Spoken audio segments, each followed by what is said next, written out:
Traffic concerns in Windermere, alternative water for Oakland. The Garden Theater has drama, and not the kind you'd think.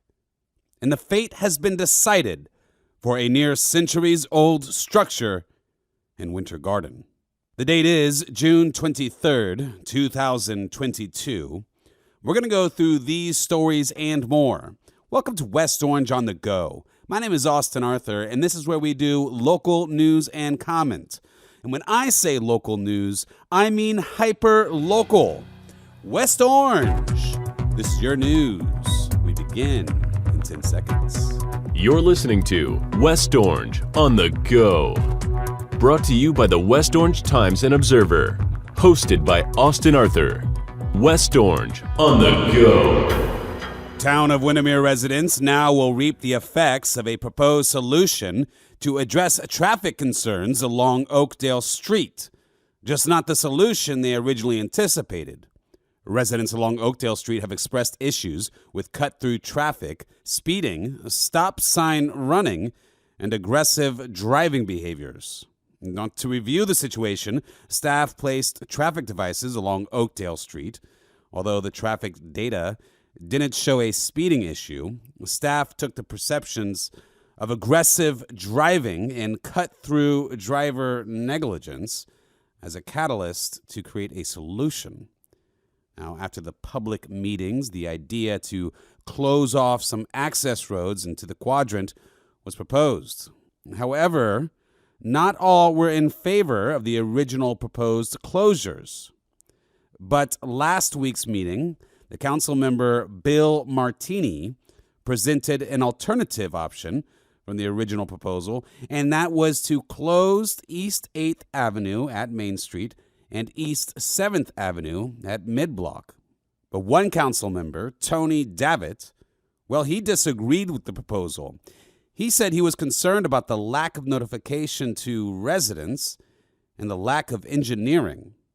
Now, it seems like he was the lone wolf here, a free thinker, as I like to say. However, even with his dissenting vote, the motion was carried. Now, if the program is successful, staff will draft an ordinance for permanent closures. All the details in this week's paper. Now, as we travel through West Orange, Oakland officials have adopted a facilities plan to move forward with the town's alternative water supply project.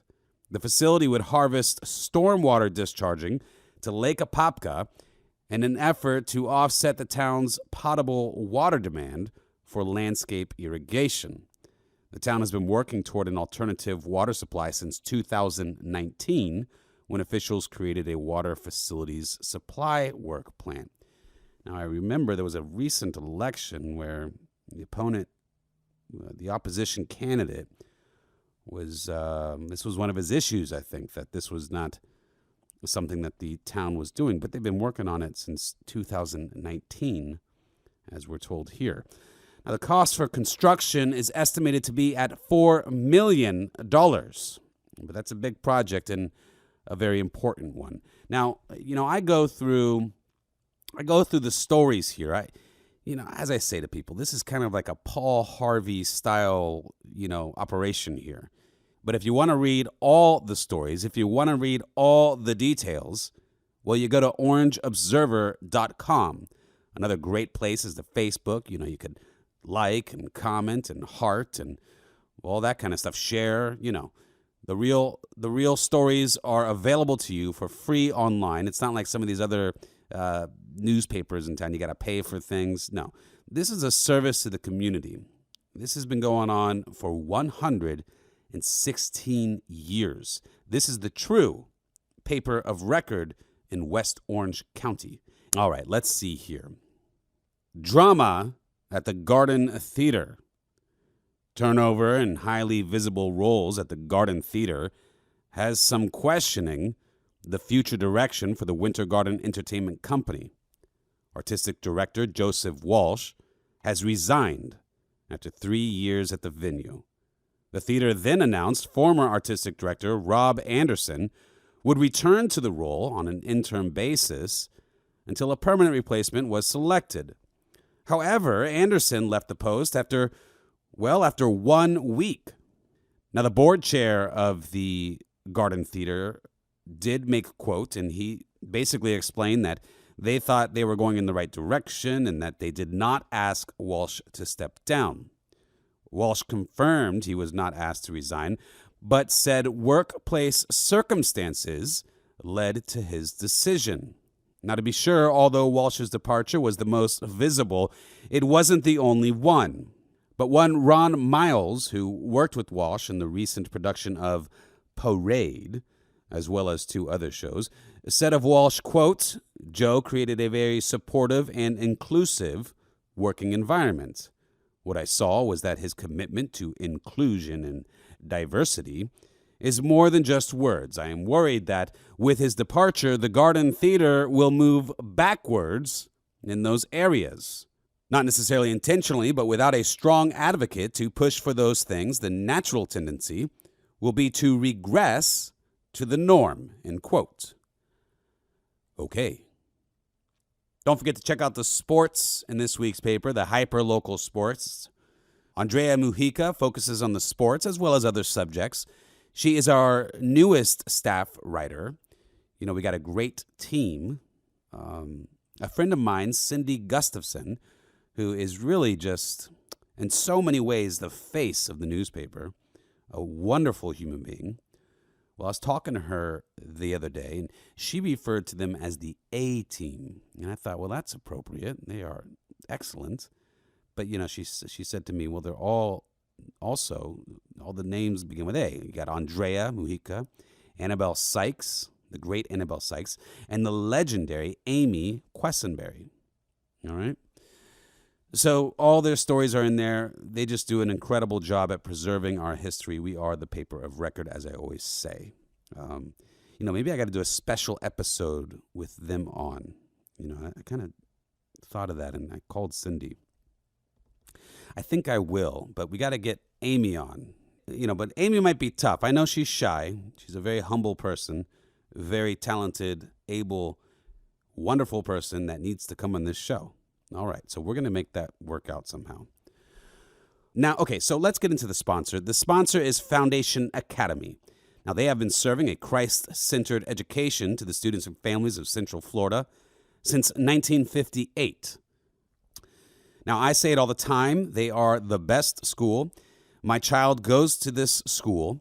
It's been a tremendous blessing in our lives. These children are alone with people that you don't really know. It's important to make sure that your principles and values align with the people who are behind closed doors with your children. Foundation Academy, where character matters. And now we're going to go into the final page here. That is the final segment. 1 century ago, there were only 2 ways to communicate with folks near and far: send a letter or make an operator-assisted telephone call. To make a call, residents relied on a telephone operator to complete the connection. In Winter Garden's early days of telephones, you likely were assisted by Ina Jean, Ruby, Ruth, May, or one of the many local women who operated the switchboard for the Florida Telephone Corporation. The phone company played an important role in West Orange and provided communication service in the area and offered citizens employment opportunities for decent pay. A majority of the workers were women, and they became a tight-knit family who celebrated together all of life's milestones: engagements, marriages, babies, and more. The operators were the first to know all the news that was happening back in the day. You see, they were right there on the switchboard, listening to it all. It's incredible to think about, yesteryear. Well, with this story, it all began nearly 100 years ago on North Main Street in a Spanish mission-style building that was built in 1925. It's all laid out magnificently in this week's paper by the great Amy Quessenberry. Now, there's a petition in this week's paper, a link to it, that someone in the community began. Now, many of you may have seen this on social media the past few days here. The property owners of this nearly 100-year-old building have decided to tear it down. So this petition is an effort to have folks rise up to encourage them not to destroy this structure. This really is a important structure. It brought through so much of our early communications before cell phones and computers, before all of our distractions that make us less attentive to important things. Well, this petition is going to do no good, because while we were busy being distracted, the structure loved by so many has already been torn down. It's gone.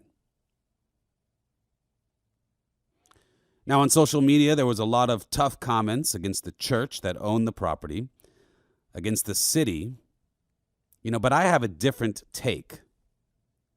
Why are we always so quick to get angry at the bottom of the hour when really it's too late? Although a noble and good effort, this petition, 2 days before a building is scheduled to be demolished, after a year of planning, nobody on those social media comments were kicking themselves for not being involved earlier when, maybe something could have been done. The fact of the matter is, we should all be upset that this structure, this part of our history and our heritage, is gone. I, for one, am very upset that this structure could not be preserved. To me, every day West Orange looks a little bit more like East Orange. But we need to look at the facts, okay? The fact is, the First Baptist Church of Winter Garden did try to preserve this structure. There was a termite infestation and other issues, and the whole thing was just too far gone.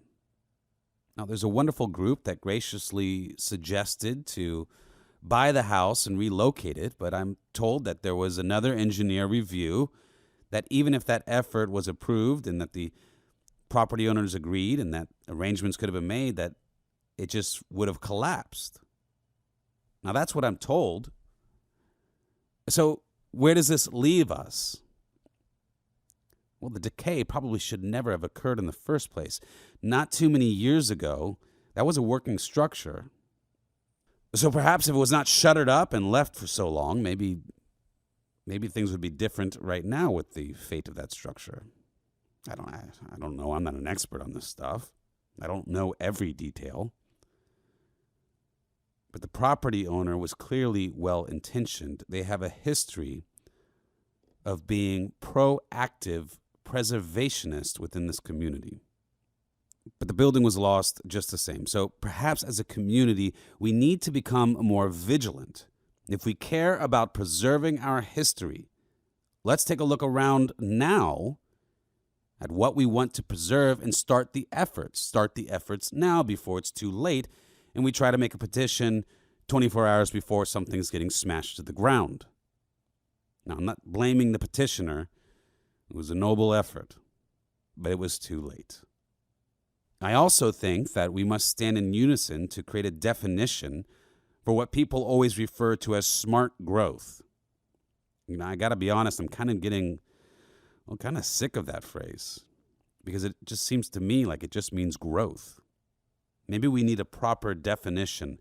Maybe that definition should mean no tearing down of historical buildings that represent who we are, our heritage. Maybe it should mean that we don't want any more of our green space being eaten up.